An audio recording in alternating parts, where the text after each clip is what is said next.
இப்போ நம்ம ஸ்டாலின் சார் அறிவாலயம் பக்கத்தில் யார் நடந்து போனாலும், அறிவாலயம் பக்கத்தில் யார் நிழலுக்கு ஒதுங்கினாலும் கூட்டணியில் சேர்த்துக்கிறார். வச்சிருக்கிற பணத்தில் ஒரு பங்கு ஒன்று கொடுத்து, அதுக்கு பேர் கல்லாப்பெட்டி கூட்டணின்னு வச்சிருக்கிறேன். அந்த கல்லாப்பெட்டி கூட்டணியை ரொம்ப கஷ்டப்பட்டு சேர்த்துருக்கிறார்.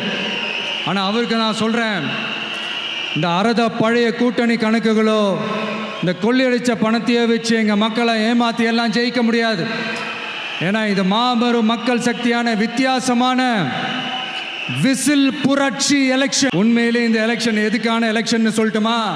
தமிழ்நாட்டு மக்களுக்கும் ஊழலுக்கும் நடக்கிற போர், தமிழ்நாட்டு மக்களுக்கும் லஞ்சத்துக்கும் நடக்கிற போர், தமிழ்நாட்டு மக்களுக்கும் இந்த நிர்வாகத்தை சரியா செய்யாத இந்த திமுக அரசுக்கும் நடக்கிற போர், அதாவது தமிழ்நாட்டு மக்களுக்கும் உங்க ஆட்சிக்கும் நடக்கிற போர், தமிழ்நாட்டு மக்களுக்கும் ஸ்டாலின் சாருக்கும் நடக்கிற போர், விஜய்க்கும் ஸ்டாலின் சாருக்கும் நடக்கிற போர். தமிழ்நாடு தான் விஜய், இந்த விஜய் தான் தமிழ்நாடு.